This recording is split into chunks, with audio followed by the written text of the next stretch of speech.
bienvenidos a todos a esta sede de la Real Asociación de Hidalgos de España, que ya con la normalidad de fuera pandemia, pues seguimos con nuestras conferencias. En el año 19 habíamos inaugurado un ciclo de conferencias que tuviesen que ver con Hispanoamérica. Entonces también 3 conferencias, pero hubo que suspenderlo. La idea era cada año hacer un ciclo durante 3 o 4 años en distintas épocas y distintos puntos de vista sobre la América española. Pero aunque hemos estado 2 años sin hacerlo, pues ya podemos retomarlo. Y en esta ocasión, pues son 3 conferencias, la de hoy, otra el día 13 y otra el día 14, que tienen que ver, la primera, el gran fraude del Perú, el uso de la plata de Potosí en peligro; la del día 13, el patriotismo criollo en el orbe indiano, una forma de identidad hispana; y el día 14, el Tribunal del Santo Oficio en Indias. Así que esperamos que todos continúen viniendo los próximos días. Y hoy, la primera conferencia, pues la va a dar el doctor José María de Francisco Olmos. Realmente presentar al profesor de Francisco pues es bastante inútil, ¿verdad? Pero bueno, es una formalidad que hay que cumplir, pero ya lo conocen todos perfectamente, de manera que diré 3 o 4 cosas, nada más. Es licenciado en Geografía e Historia, en la especialidad de Historia Medieval.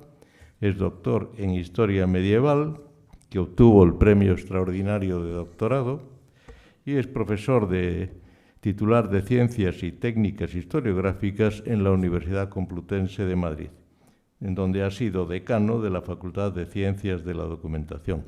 Pertenece a distintas academias, es académico de número y secretario de la Real Academia Matritense de Heráldica y Genealogía y correspondiente de las Reales Academias de Historia y de Jurisprudencia y Legislación y de muchas cosas más, pero quiero destacar que ahora es subdirector de nuestra revista Hidalguía, que edita la Asociación de Hidalgos. Y también es director y profesor en el curso que esta asociación imparte sobre genealogía heráldica y nobiliaria. Ha recibido infinidad de premios y tiene infinidad de trabajos, pero como dije, todos lo conocemos tanto que lo mejor es escucharlo.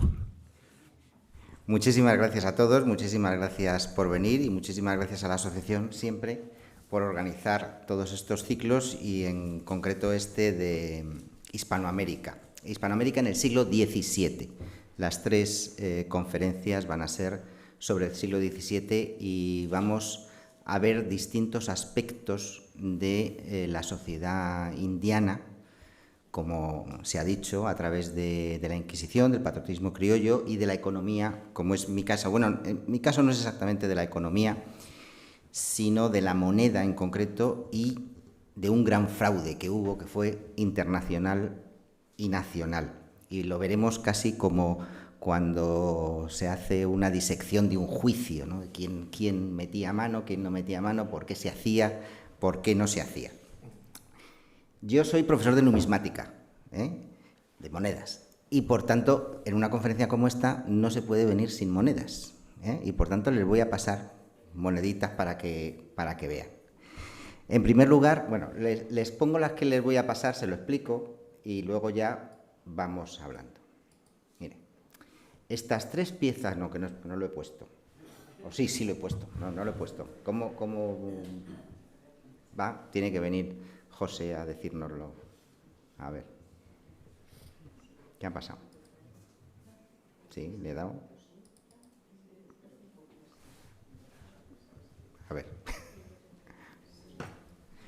Bueno, les voy a pasar tres monedas del siglo XVII hechas en Potosí antes del fraude. Provienen de un naufragio del siglo XVII. Son reales de A8, la pieza más importante de plata que había, y verán que al llevar casi 400 años hundidas, pesan menos de lo que deberían pesar, porque normalmente una pieza de plata grande suele perder el 10% de su peso cada 100 años sumergida.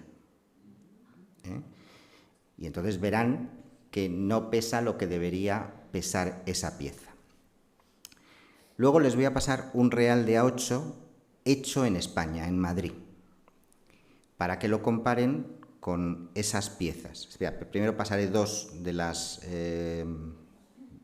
del naufragio, para que las vean tranquilamente, son iguales, y luego una del naufragio y la de Madrid, para que comparen el peso y el tipo, porque la única diferencia en el tipo es que las hechas en España llevaban el escusón de Portugal en las armas reales, y las hechas en América no, nunca. Entonces es una manera de diferenciar una pieza de otra. Aquí ya lo tenemos. No. Vale, que yo ya lo veía ahí y ahora irá saliendo. Entonces esas son las 4 primeras, que son las anteriores al fraude. Y luego pasaré esa quinta, que es ya la moneda post-fraude, que hubo que cambiarla totalmente de tipología y de hacerla. Cuando salga, pues lo veremos. Ya está, vale. Pues estas 3 que ven aquí... Puedes ponerlo sí, aquí. Y ahora allí, en el medio... A ver. Arriba, ahí. Ahí. Y ahora pon que duplique.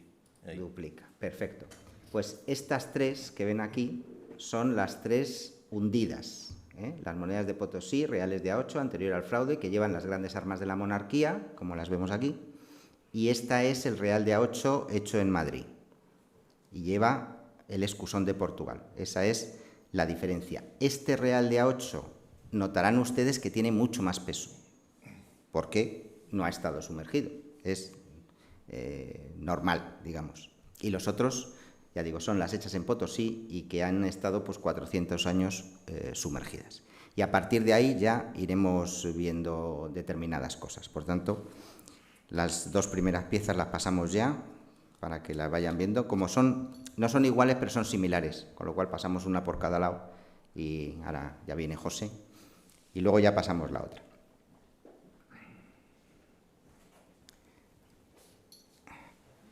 Bien. Vamos a irnos al principio. José, no, una por cada lado, porque como son similares, es simplemente que se vean cómo son. Y esta es la que vamos a ver luego, la del post-fraude. Bueno, vamos a empezar. Lo que hay que tener en cuenta en esta época es que no es como ahora. Las monedas valían porque eran monedas de oro o monedas de plata y tenían un peso que les daban una aceptación internacional. Cuando el mundo se hace europeo, a partir del siglo XVI, Europa empieza a explorar y conquistar el resto del mundo, va a haber un eurocentrismo y una moneda comercial europea que va a ser divisa en todos los lugares. La moneda de plata, no moneda de oro, moneda de plata, porque los grandes mercados del Pacífico son monometalistas de plata. China, Japón, Corea, la India se mueven con moneda de plata, no con moneda de oro. Por eso la moneda de plata española es la que domina en todo el Pacífico. En este siglo XVII está claro, pero en el siglo XVIII nos la roban los ingleses y los ingleses la usan para comerciar allí, porque es la que interesa a todo el mundo. Por tanto, la moneda española en el siglo XVII se convierte en la gran moneda internacional del comercio, de todos los mercados financieros.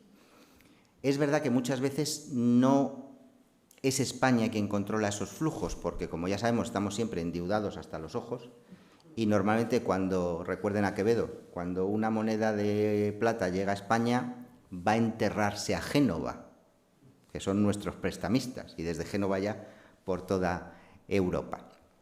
Pero es la plata española la que domina. Y el real de A8 es como se llama en el siglo XVII, pero normalmente todos nosotros hemos oído hablar de peso fuerte, duro.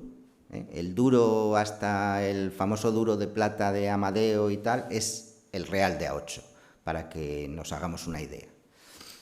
Pues bien, esta moneda internacional Ahora esta tiene que ir por un lado y volver por el otro, porque hay que comparar las dos. La que ha estado hundida y la que no ha estado hundida. Bueno, pues esta moneda internacional, los gobernantes siempre han tenido la idea de ¿por qué no saco algo más de la moneda? Hacer un pequeño fraude, bajo un 3%, un 5% y dejo igual el valor de cambio. Esto se ha hecho siempre, se ha hecho en Roma, lo hizo Alfonso X, pero al final, ¿qué hace el mercado? Es un poco como ahora. Si usted me baja la cantidad de plata y no me cambia el valor, yo subo el precio para recibir la misma cantidad de plata. Es decir, el mercado no es controlable por el poder político. Y eso se sabe desde siempre, pero hay muchos políticos que no lo entienden. ¿Qué vamos a hacer? Que vayan a estudiar un poco. Estudiar historia, no economía, que estudien historia. Bueno, pues el primer fraude de esta época lo hizo Felipe II. Es lo que llamo el pequeño fraude segoviano.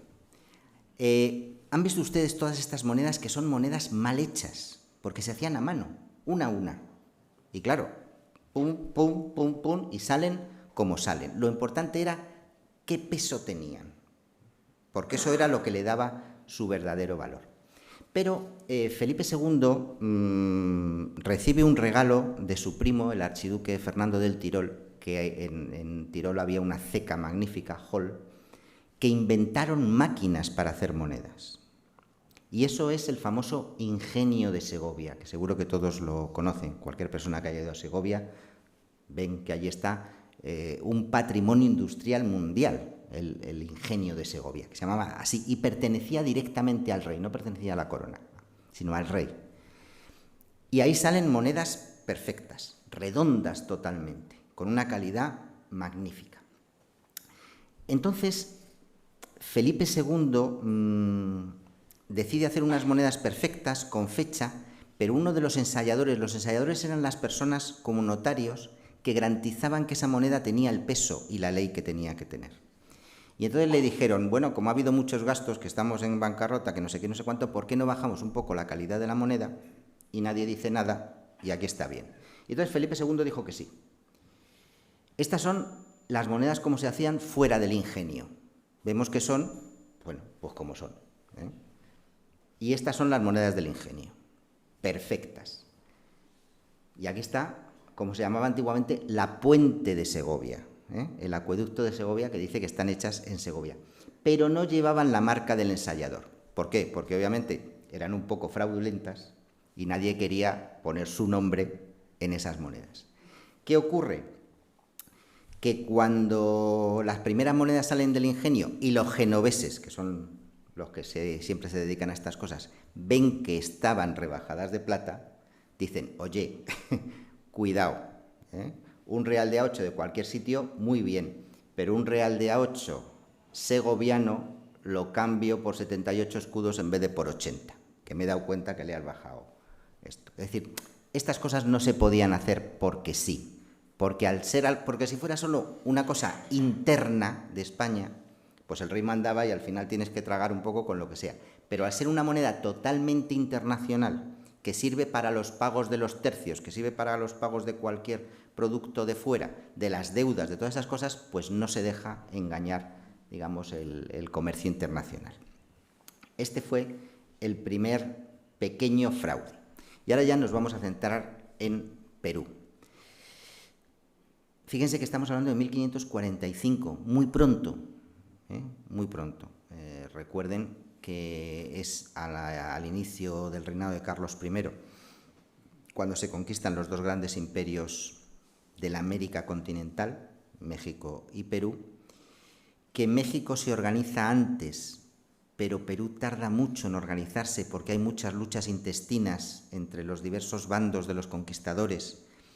Y bueno, los funcionarios reales que llegaban, pues al final no entendían qué pasaba y al final terminaban casi siempre muertos porque un bando u otro los mataba. Es decir, hasta que Felipe II pone orden en Perú pasa mucho tiempo. Pues el cerro de Potosí se descubrió alrededor de 1545. Es un cerro de plata. completo. De hecho, desde muy pronto se empezó a sacar plata y los que la sacaban hacían con ella lo que querían. Es decir, en principio plata al peso, en lingotes. Y para conseguir que la corona les reconociera sus derechos, pues lo que hacían eran donativos a la corona. Y por eso Carlos V le va a dar el título de Villa Imperial en 1561. Muy pronto Felipe II va a confirmar ese título imperial. Y va a tener en 1573 120.000 habitantes. Es que no nos hacemos una idea de lo que es en 1573 120.000 habitantes. De ellos 35.000 españoles, porque la mayoría son indios que trabajan en las minas. Inmediatamente se le da también escudo de armas a Potosí. Va a tener 3 escudos de armas muy rápidamente. Y lo importante del escudo de armas es el cerro de Potosí. Y el emperador, porque fue en Hull, en 1547, el que les dio estas concesiones a cambio de 12.000 marcos de plata, que era también una buena cantidad para el emperador, que siempre estaba a la cuarta pregunta, como se solía decir. Nunca tenía un chavo en el bolsillo.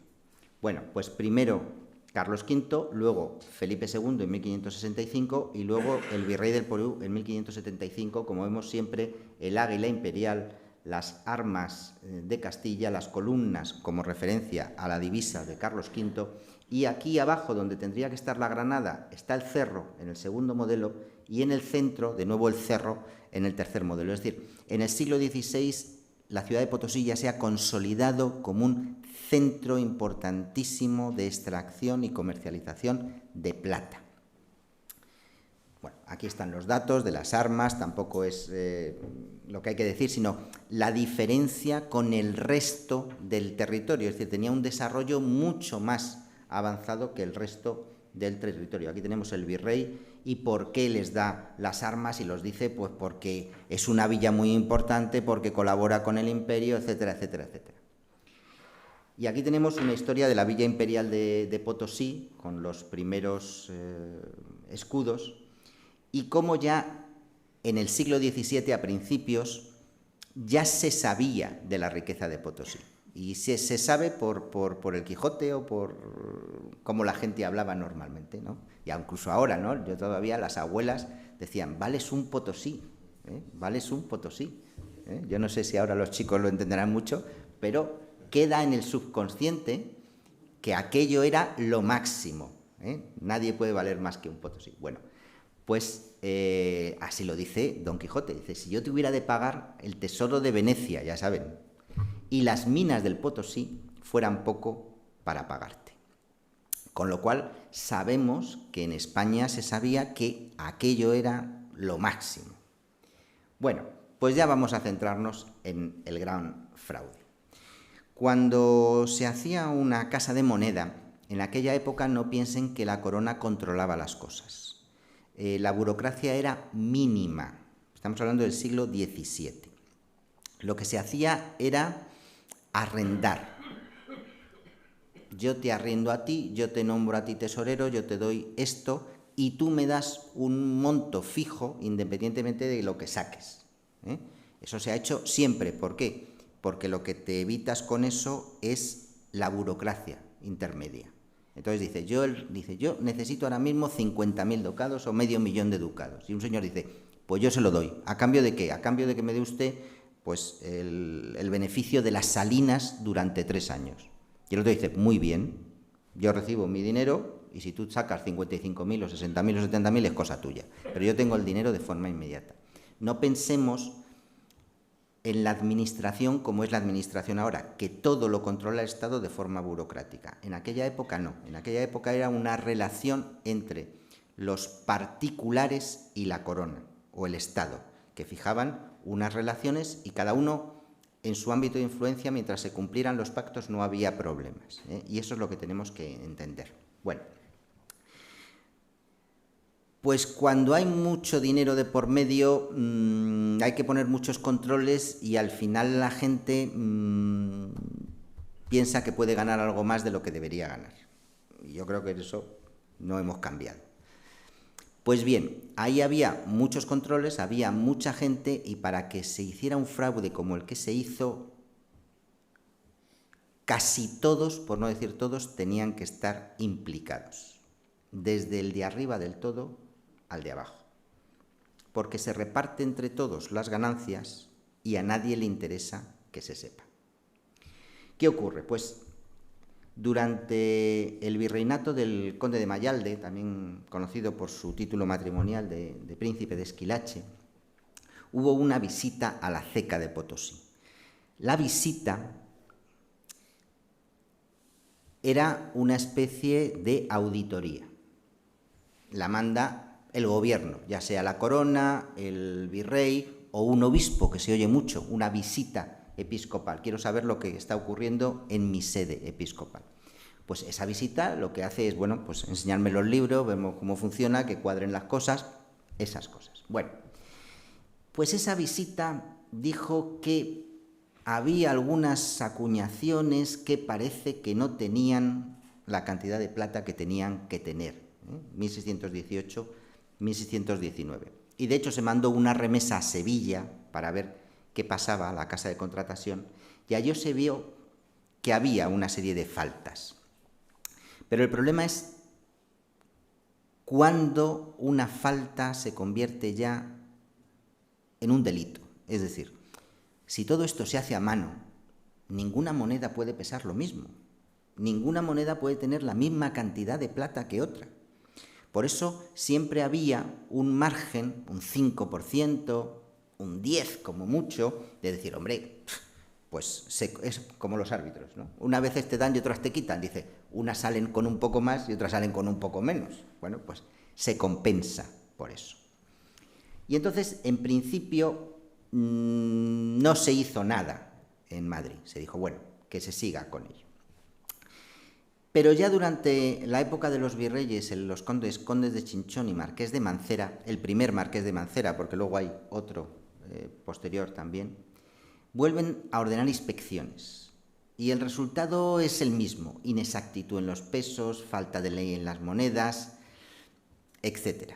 Y ya entonces va a entrar el ensañador mayor del reino, Andrés Ferrera, que manda un oficio al presidente del Consejo de Hacienda. Fíjense que son casi 25 años después de las primeras sospechas. Aquí las cosas, nos quejamos de que van lentas, pero ahí van más lentas todavía. Y habla de la gravedad de esto. Dice, hay que hacer una comisión con todo el secreto para que ponga fin a esta situación. ¿Por qué con todo el secreto? Porque el problema es que España vive de la plata americana. Y si se descubre que la plata americana es fraudulenta, pues puede crear un gravísimo problema de comercio internacional, porque se rechace esa moneda. Por eso dice que se actúe con el mayor secreto. Bueno, desde que le informan el 44 hasta que se decide actuar, otros 4 años. Y aquí pues ya interviene todo el mundo. La casa de contratación, que informa de que muchos comerciantes ya no aceptaban la moneda de Indias realizada en el Perú hasta que no se comprobara con un ensayo que tenía que tener la plata que tenía que tener. Que algunas autoridades dentro de España, como luego veremos las autoridades aragonesas, informaban de que en algún ensayo se había visto que en los pesos potosinos de 8 reales faltaban hasta 3 reales, con lo cual estamos hablando de una cantidad importante.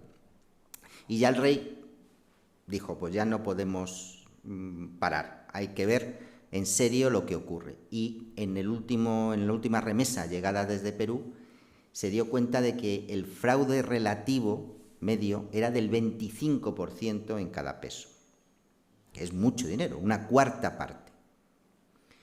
Y por tanto se ordenó ya una investigación oficial a cargo del presidente de la audiencia de Charcas. Los presidentes de las audiencias eran como nuestros presidentes de tribunal supremo autonómico, y la audiencia de Charcas es la que tenía Potosí, es decir, todo lo que es actualmente Bolivia, norte de Argentina, más o menos. Y se encarga este señor, Francisco Nestares Marín, que fuera con plenos poderes para ver qué había pasado. Y Nestares lo hace, y busca y encuentra a ensayadores, a industriales, a alcaldes, a proveedores, es decir, a todo el mundo.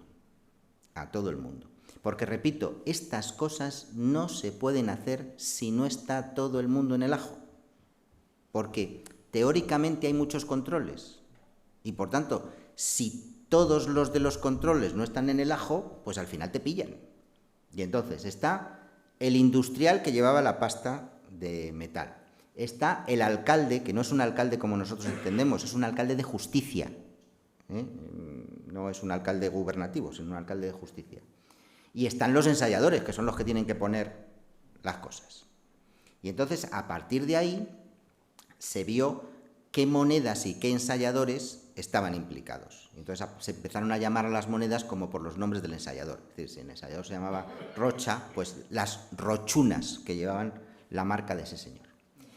Y aquí quiero comentar una cosa sobre el virrey, Mancera, que ya no estaba, él ya no era el virrey, pero había protegido a todos estos, había pedido para ellos premios, hábitos y de todo, y obviamente cuando hicieron la investigación se encontró al intermediario, que era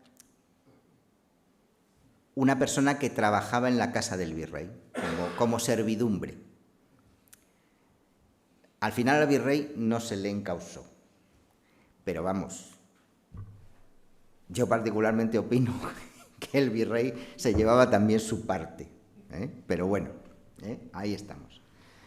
Estas cosas al final cada uno tiene su nivel de responsabilidad y digamos que al virrey no se le acusó formalmente, pero ya digo que yo creo que ahí había gente metida en ellos. Se destituyó y encarceló a un montón de gente, no voy a decirles los nombres porque no les van a decir nada de ellos, pero los cargos fueron complicidad en la falsificación. Y al final hubo ejecuciones. Obviamente los ejecutados, como siempre pasa, son los menos importantes. La gente de nivel medio se le pusieron penas pecuniarias, porque al final la corona, si dice me cargo a este, sí, pero yo no saco nada. Entonces dice, si a mí me ha defraudado, pues le pongo una multa de 100.000 o de 200.000 y de 300.000 y por lo menos recupero parte del delito, ¿no? Esto era una cosa común, no pensemos que era algo extraordinario. Las penas judiciales era lo normal. En aquella época no había cárceles civiles, estaban las cárceles de la Inquisición, pero no cárceles civiles como tal. Y lo que se pagaban eran penas pecuniarias.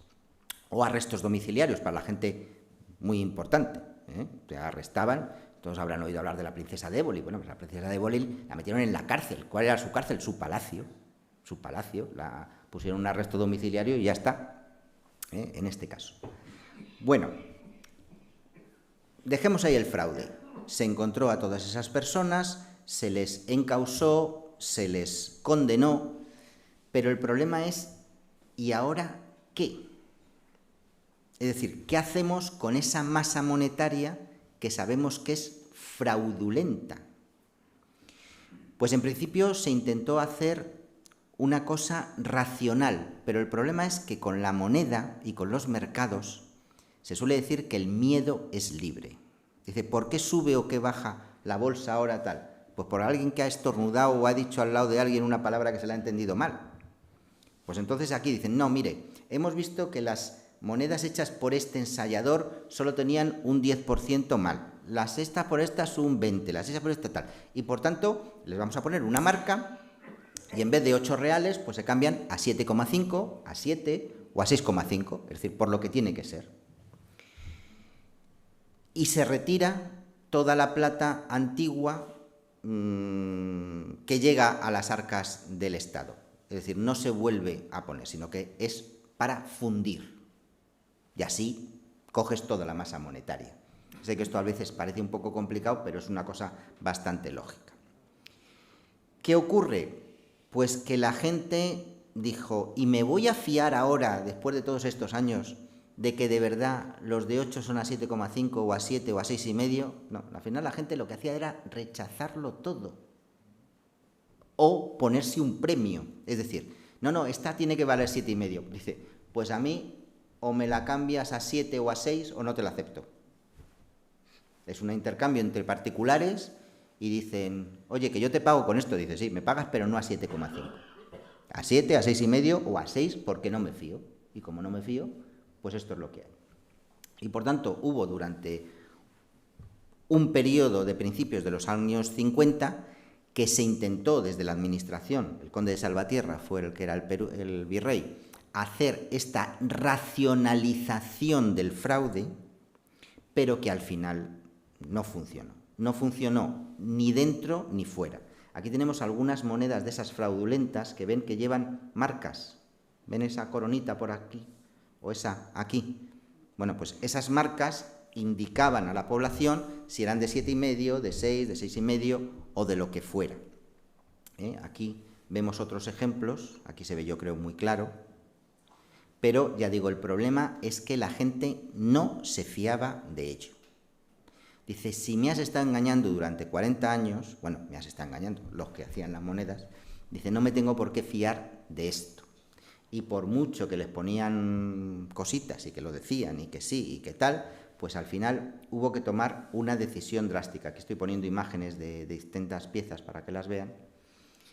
Y el conde de Alba del Este, el siguiente virrey, decidió que había que retirar de la circulación toda la moneda, la buena y la mala, porque ya nadie se fiaba de ella. Toda la realizada en Potosí tenía que ser retirada de la circulación. Fíjense que esto ni es una novedad ni es algo nuevo. En el siglo XX en España hubo otro gran fraude, que no sé si le sonará, que fue el llamado de los duros sevillanos, en el siglo XX, en época de Alfonso XIII. Les cuento lo que ocurrió. Los duros de Alfonso XIII, pequeño, bien, eran los que tenían que ser. Tenían la plata que tenían que tener, los hacía el Estado y tal. Pero hubo un gran descubrimiento de minas de plata y el precio de la plata cayó en picado.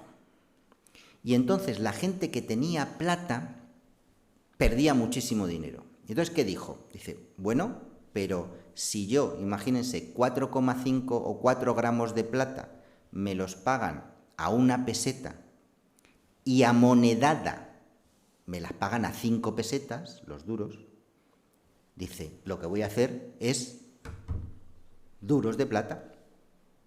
Y entonces se dedicaron industrialmente a hacer esos duros de plata. Se llaman duros sevillanos, no tanto porque se hicieran en Sevilla, sino porque los primeros en ver el fraude fue en Sevilla. Y resulta que los duros sevillanos falsos tenían más plata que los buenos. Porque ellos lo que querían no era estafar, era recibir por su plata el dinero que recibía una moneda. Y claro, el problema fue para el gobierno, porque ¿de qué se les acusaba? Porque no se les podía acusar de defraudar, porque ponían más plata que la que había. Se les acusaba de usurpar las funciones del Estado.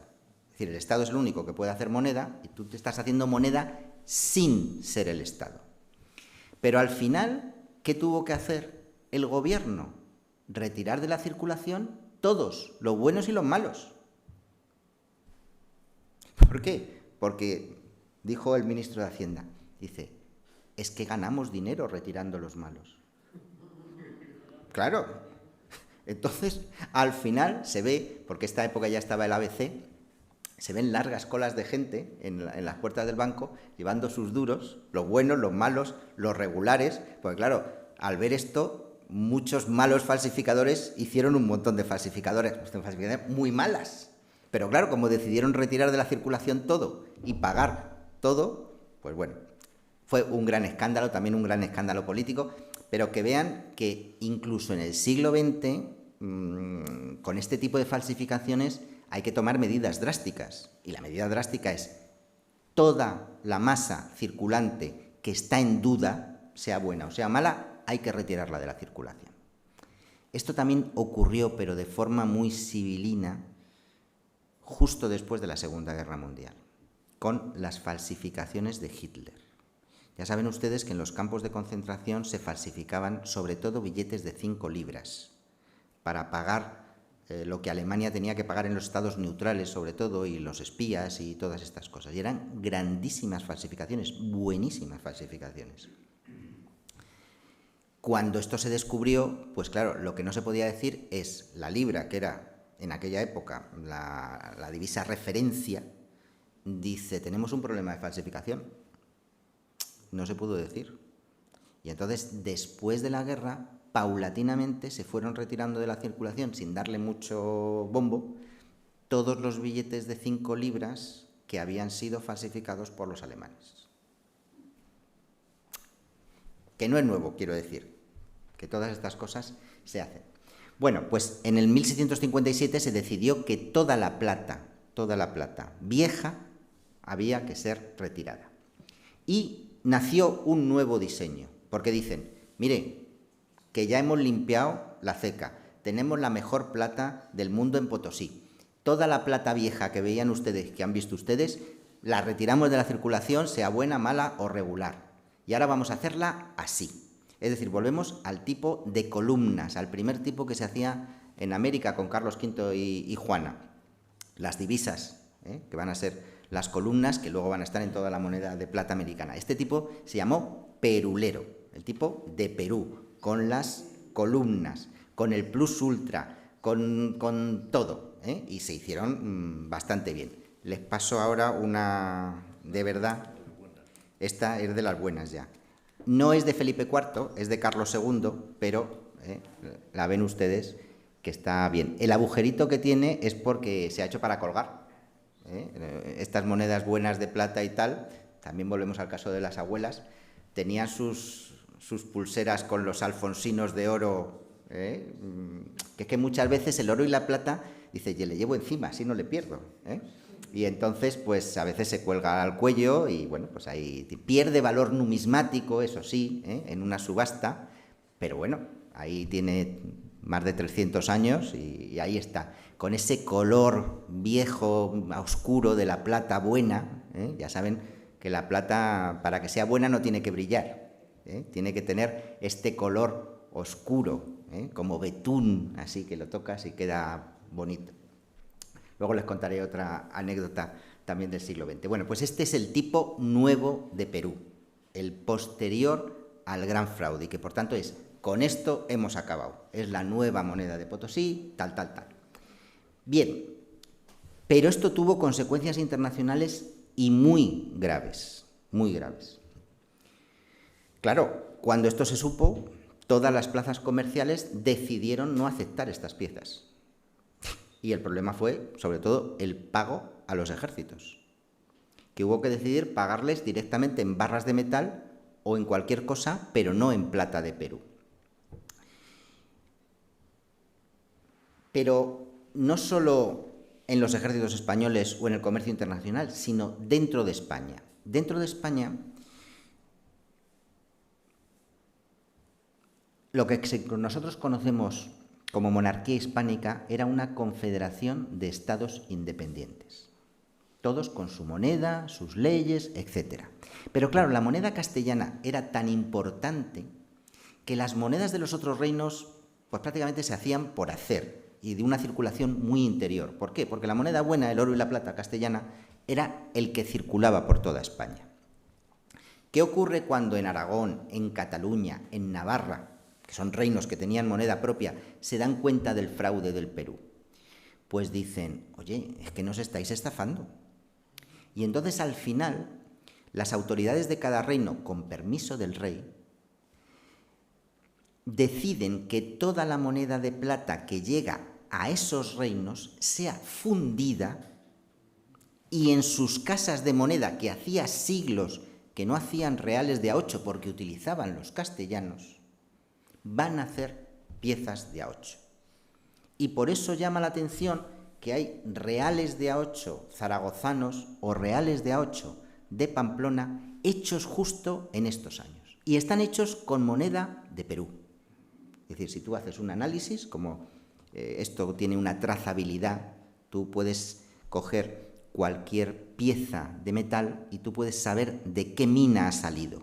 por las impurezas.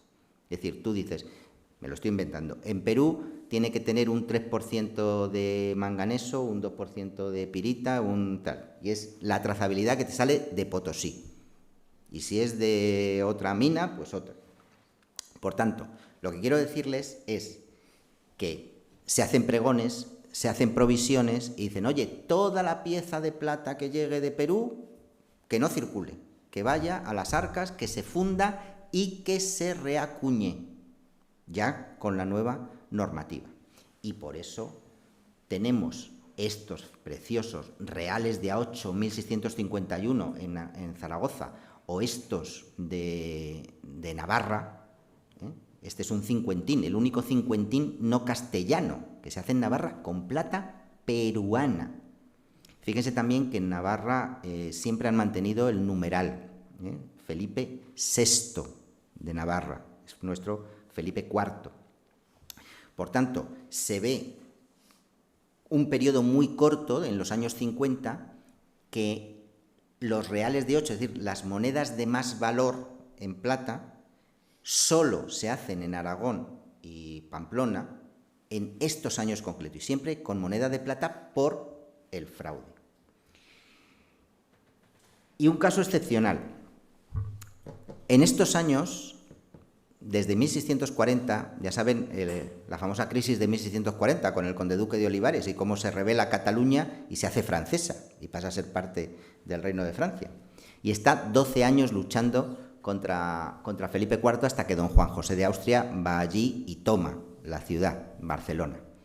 Bueno, pues en medio del sitio de la ciudad, ya cuando no tienen nada los barceloneses, el mariscal duque de Schomberg, que era el virrey francés, hace una tasa de lo que pueden pagar, de lo que no se puede pagar, de todas estas cosas, y se dice que el real de A8 mexicano se cambia a 34 reales. Dice, pero el de Perú menos. O sea, ya ellos mismos, estando como estaban, decían, sí, pero la moneda peruana sabemos que es mala y, por tanto, que no se utilice. Y esto lo cuenta un señor que estuvo allí, y lo cuenta y dice, en la taula, es decir, en la tabla de la ciudad, cuando se llevaba todo el mundo a llevar allí sus monedas a que les cambiaran por las tasas que habían dicho, dice, se llenó de oro y de plata en 2 días. Dice, pero no se admitía real de A8 mixturado ni perolero. Mixturado era que no estuviera bien, que no se vieran las armas. Y el perulero, porque nadie se fiaba de él. Pero que no te fías de él en una ciudad que está sitiada y que va a caer en 3 días. Bueno, pues aún así decían, sí, pero si tú traes una moneda de Perú, no vale. Bueno, pues aquí tenemos a nuestro Juan José de Austria, que es el que toma la ciudad, y bueno, la Setzena de Barcelona, que es la que controlaba eso, pues daba los cambios, el real de A8 mexicano o sevillano, bien, pero los de Perú no se admitían, y esto lo hacía 10 días antes de caer la ciudad. Es decir, seguían teniendo muy claro lo que valía, lo que no valía, lo que se podía hacer y lo que no se podía hacer. ¿Qué quiero decir con esto? Que se había generalizado que la moneda de plata peruana, Potosí antigua, es decir, la de antes del cambio de tipo, era mala y que no se podía aceptar de ninguna manera. Que para lo único que valía era para fundirse. Se funde, se afina y se saca de nuevo. En los reinos españoles, fuera de España, en Perú y en todos los sitios. Por eso, la gran idea de cambiarlo totalmente. Y en Castilla, que es quien hace las monedas, se va a ver también que antes, fundamentalmente, en Castilla hay 2 cecas importantes, que son Segovia y Sevilla, en esta época. Madrid no es importante en esta época.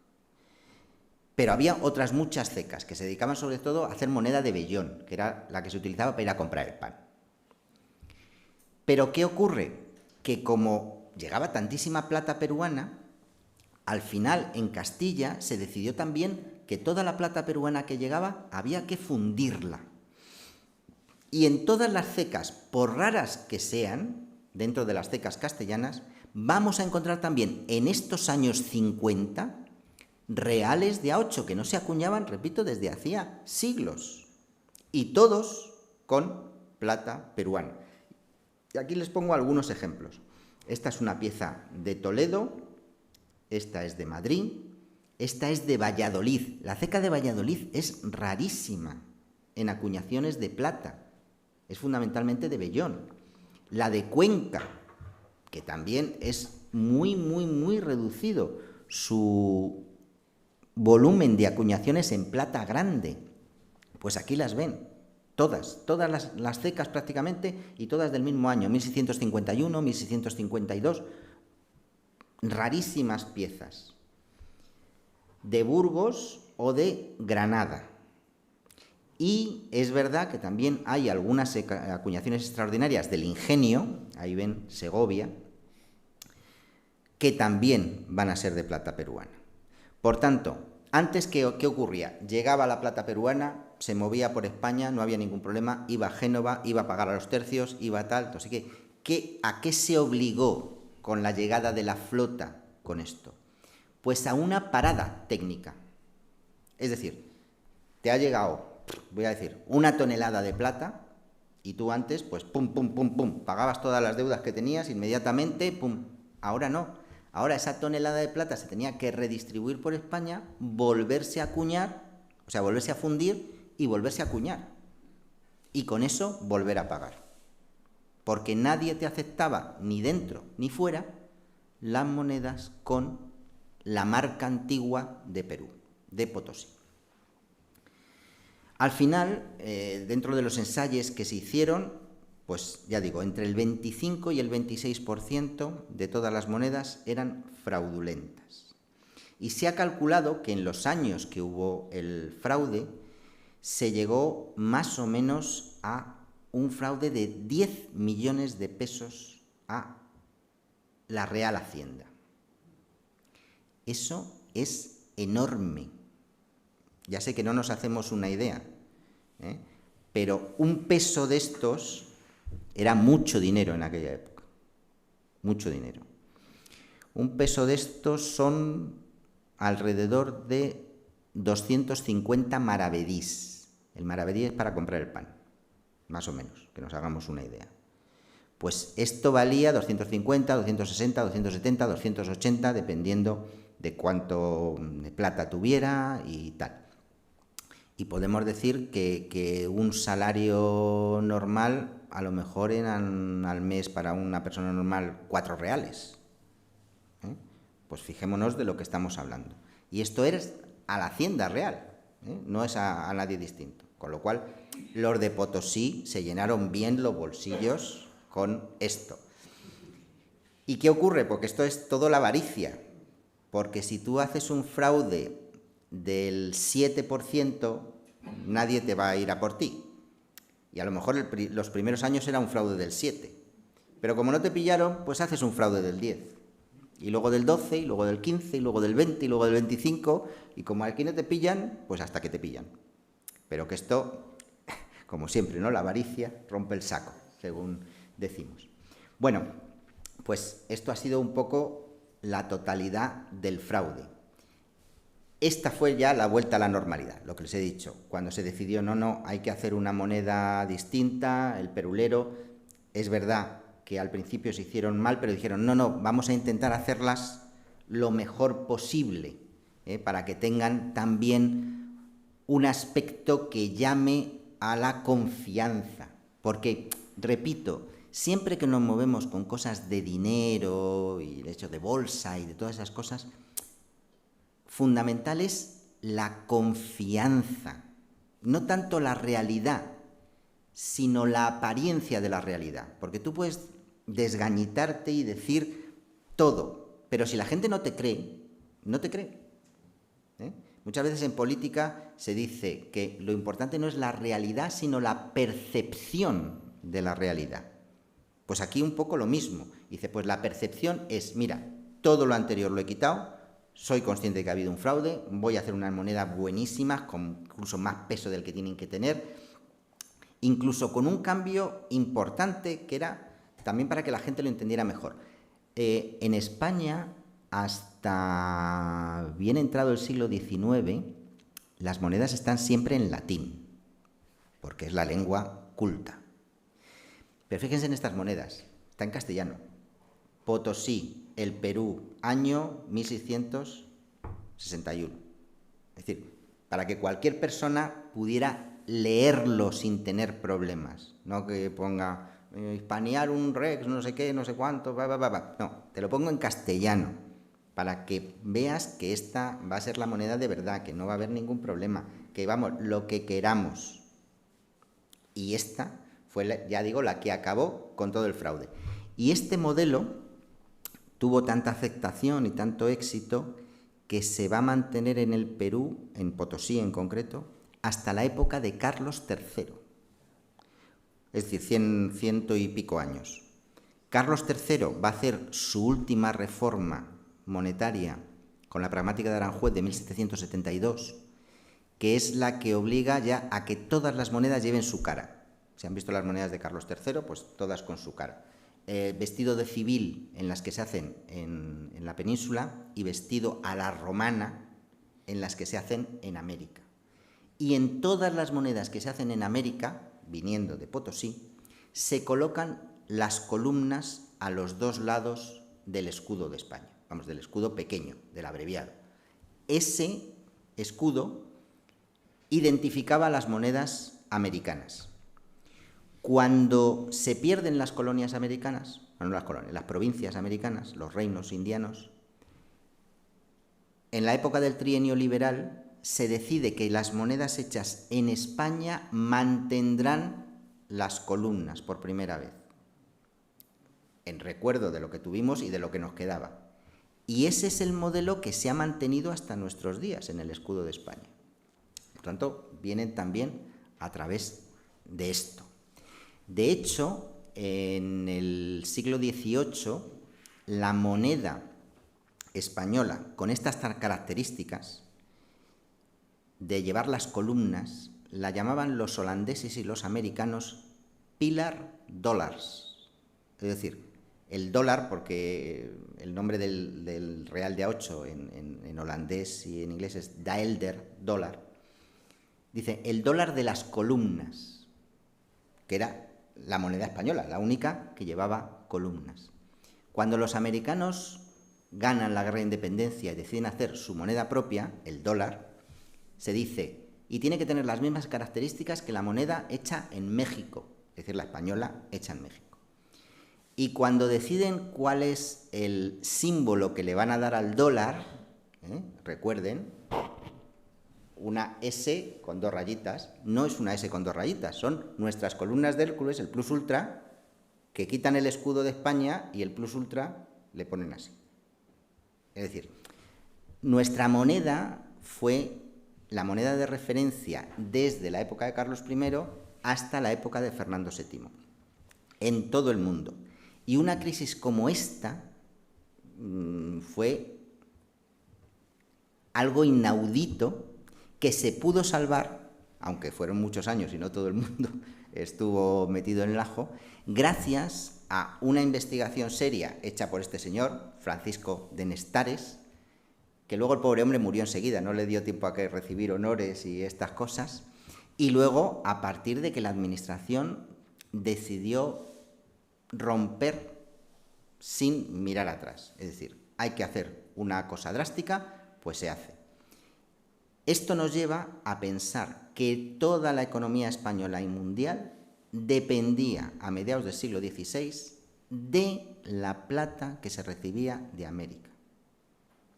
El corte de ese flujo hubiera sido desastroso.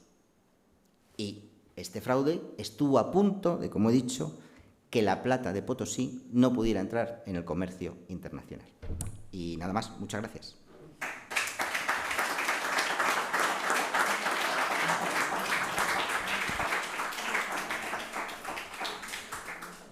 Muy bien, yo creo que a todos nos ha encantado esta exposición. Novedosa, interesante. Seguro que hay alguna pregunta o alguna opinión. Yo quiero preguntar esto. En tiempos de los reyes católicos... En tiempos de los reyes católicos que había monedas de oro, ¿de dónde sacaban el oro? Porque todavía no se había descubierto América. Primero, las monedas de los Reyes Católicos, hay que decir dos cosas. La diferencia entre las monedas de los Reyes Católicos y a nombre de los Reyes Católicos. Era tan buena la moneda de los Reyes Católicos que se siguió haciendo sin ningún cambio hasta 1566. 50 años después de que se muriera Fernando el Católico. Porque era aceptada por todo el mundo. Y por tanto fue Felipe II en 1566 el que decidió hacer lo que se llamó la moneda de la nueva estampa, es decir, con este escudito, con el del escudo que hemos visto. Por tanto, las últimas ya se pudieron hacer con oro y plata de América. ¿Y las Pero anteriores? es lo que le iba a decir, que las anteriores, tradicionalmente en España, el oro era mucho más barato que en el resto de Europa. ¿Por qué? Porque tuvimos a los musulmanes aquí hasta 1492 y aquí llegaba el oro del Sáhara, el oro de Tombuctú, subsahariano.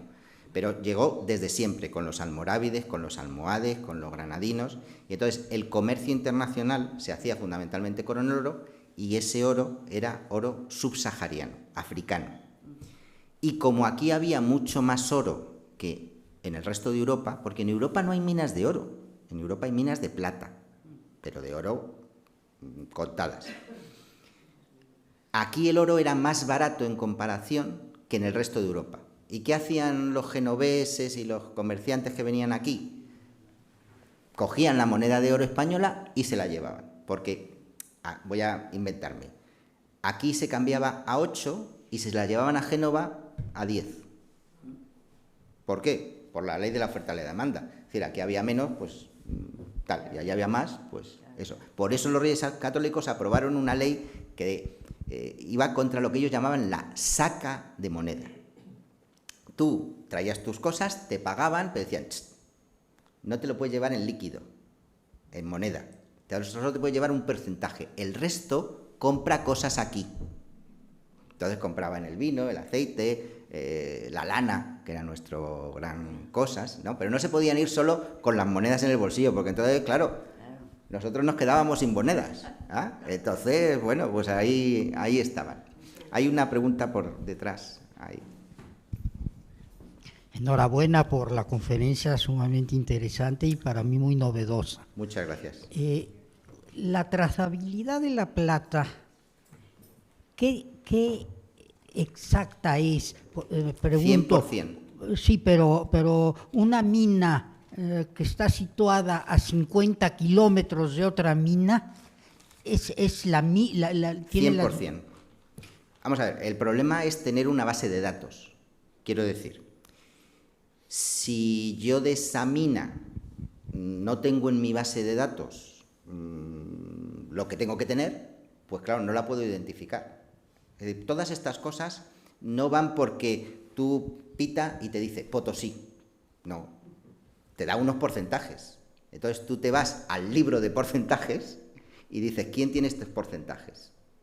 Por eso digo que tienes que tener una muestra de todas las minas. Si tú tienes una muestra de todas las... Cada mina es única, da igual que estés a 50 kilómetros.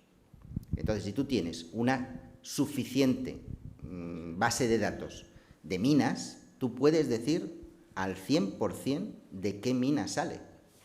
Porque, ya digo, todas son únicas. Y claro, bueno, cada vez es más complicado porque la gente lo hace mejor, pero yo recuerdo hace unos años una extraordinaria colección de aurios romanos, maravillosa, que me pidieron a mí hacer un informe y yo digo, son maravillosos, fantásticos, digo, tienen todo lo que tienen que tener, tal, pero como se suele decir, dice, es demasiado bueno. Digo, pues un aureo romano tiene 2000 años y que esté en flor de cuño. Yo les dije, haced una esta de metal, un análisis de metal. Oro colombiano. Pero claro, eso hace 100 años no se sabía. Es decir, tenía que ser el ojo del experto. que dijera, sí, sí, esto es una moneda romana que tiene todas las características, no sé qué, no sé cuánto, pero ahora que hay esas posibilidades, pues dices, oye, o yo qué sé, oro de Sudáfrica. Dice, pues mira, los romanos no tenían oro de Sudáfrica. Entonces, eso es lo bueno de las nuevas tecnologías. Lo malo de las nuevas tecnologías es que los que van por el mal camino también aprenden cosas y ahora se hacen unas monedas o se limpian con rayos láser, que es que... Pero la trazabilidad, pero no solo en metal, con piedra, en petrografía, es decir, tú puedes también una piedra saber de qué cantera ha salido. Es decir, una cosa maravillosa. Yo que soy de letras, a mí no me expliquéis cómo. Vosotros que lo habéis hecho, lo tenéis, los ingenieros, los que sean. Pero ahora con las nuevas tecnologías, si se sabe en el porcentaje de cada cosa, también sí, pueden hacer la mezcla. Pero eso es muy difícil, muy complicado y no creo que merezca la pena en eso. O sea, todo es posible. Es posible transformar el plomo en oro sin ningún problema. Es cuestión de meterle energía, porque lo que cambia es un electrón. Tú le metes no sé cuántos gigavatios, no sé qué, y transformas el plomo en oro. Eso es fantástico. O sea, es una cosa que se puede hacer. Lo que pasa es que no es, claro, cuesta más, es decir, no es rentable. Pero todos sabemos que la tabla de elementos se llevan uno al lado del otro, un 1. Y la energía nuclear lo que cambia es 1 a 1. Entonces, el problema es cuánta energía tienes que meterle para que eso lo cambies. Pues eso. Ahí. Sí, las moscas estas que tienen las monedas de la izquierda, que están bastante diezmadas. Sí, estas. Yo había oído de que era gente que las intentaban como quitar. Sí, no, pero estas en concreto no, eso es otra cosa, eso es lo que se llamaba el recorte. Hemos hecho nuestras monedas en América, siglo XVII, XVIII no, XVII. Y lo importante es que pesan lo que tienen que pesar. O sea, que estas de aquí abajo en teoría es igual que las de arriba. O sea, Sí, gordas, sí. gruesas. Yo cuando les he pasado la de Madrid y la otra, ya ven que la otra ha perdido peso, pero por estar bajo el mar, no por eso. Pero lo importante era que pesaran lo que tenían y que se vieran las armas reales, que digamos es la garantía. Pero tú estás en el barco... ¿Se acuñaban así? Sí, se acuñaban así. Sí, se se acuñaban así. Pero lo que digo es, tú estás en el barco de travesía y dices, ¿y no me podría yo sacar un sobresueldo? Dice, bueno, vamos a hacerlo con cuidado. Tú te cogías un real de A8, lo calentabas, ¿y qué ocurre cuando se calienta el metal? Se expande. Y dices, y voy recortando. Y con que recortes un poquito de cada una, si haces 15 o 20 o 30 al día, entre México y Cádiz, pues hombre, te haces un poquito, ¿no? Eso es lo que se llamaba el recorte, el recorte. Yo tengo precisamente un real de A8, o sea, doblado y sí. también que le falta antimordido, así. Sí, pues eso es lo que se hacía normalmente en las travesías. Otra cosa es que estén mal acuñadas, o sea, mal acuñadas, como se hacía en aquella época. A veces salían pues, con más cosas, con menos cosas, pero estas son que se calentaban y se recortaban.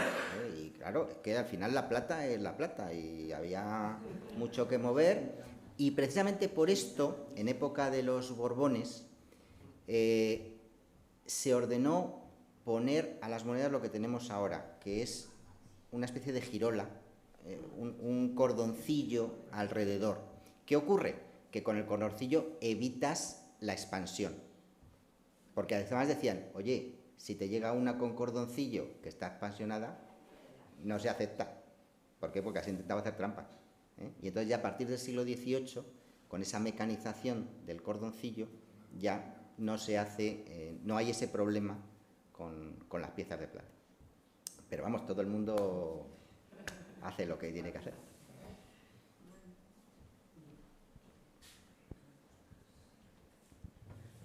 Gracias por su interesantísima conferencia. Hemos hablado del tema que esa plata durante 250 años cruzó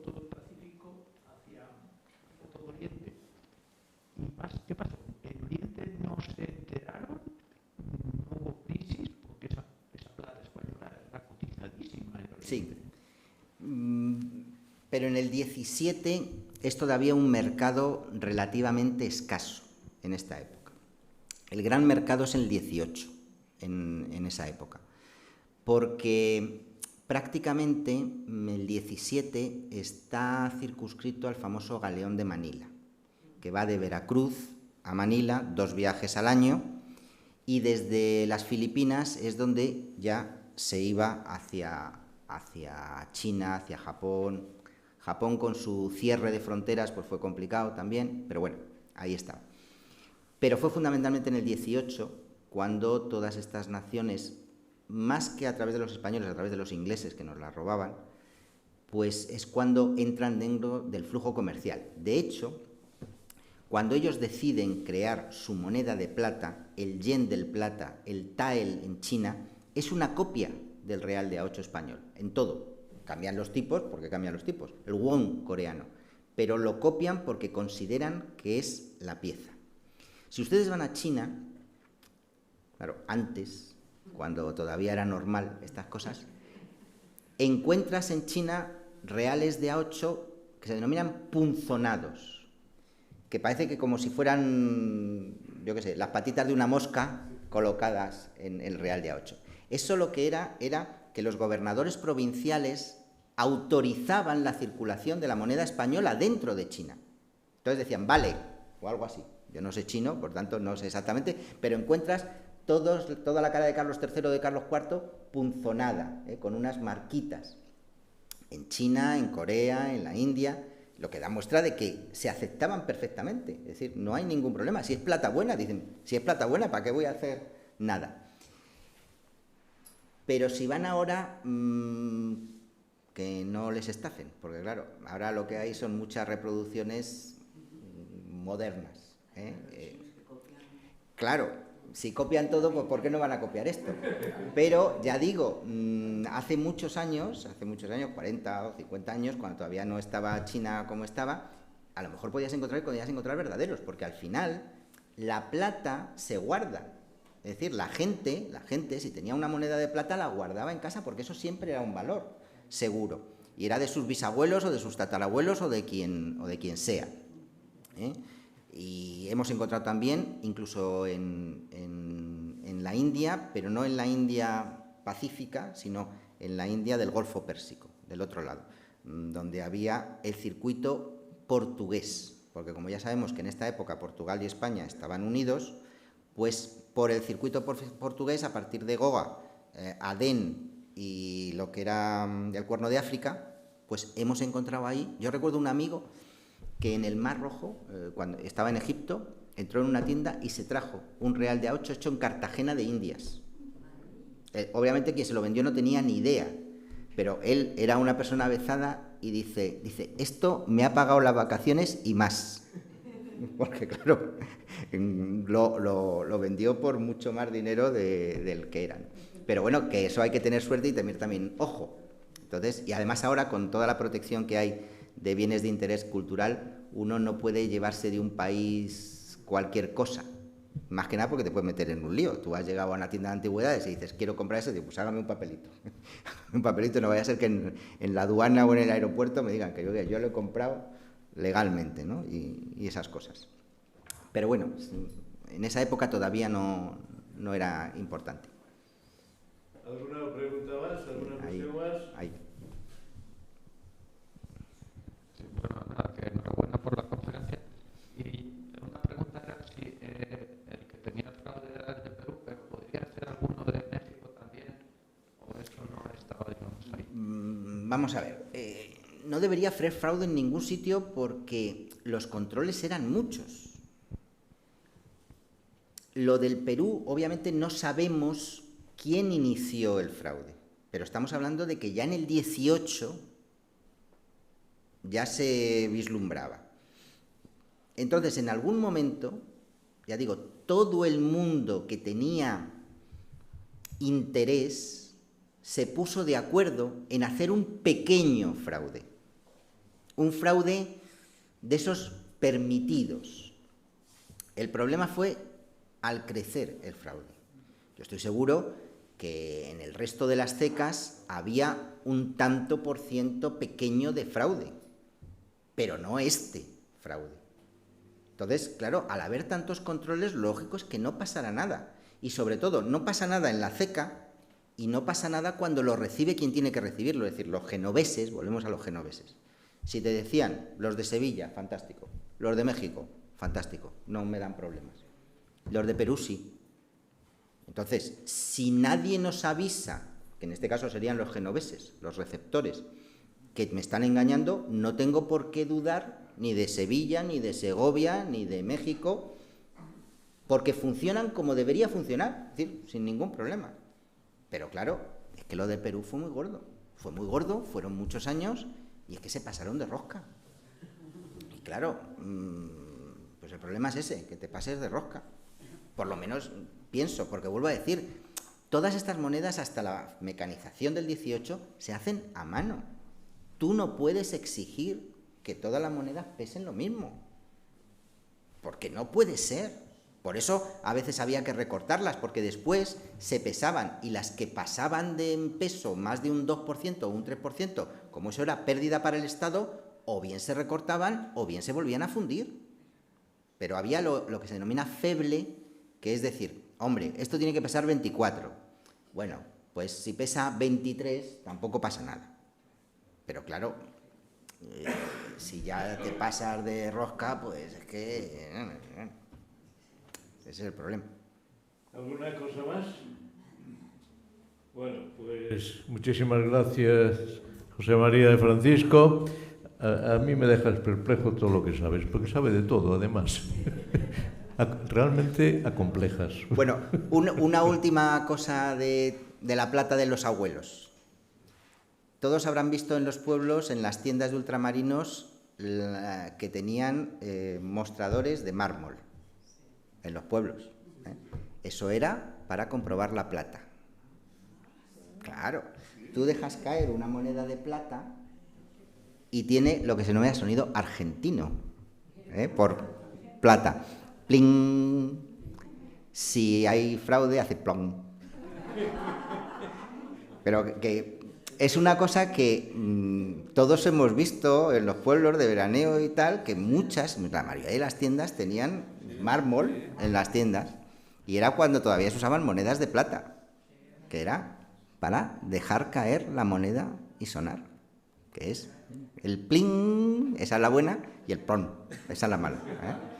Ahora, como no hay moneda de plata, pues no pasa nada, ¿no? Ya cambiarán, pero todo el mundo estaba atento a estas cosas, para que no dieran gato por liebre. Muchas gracias a todos.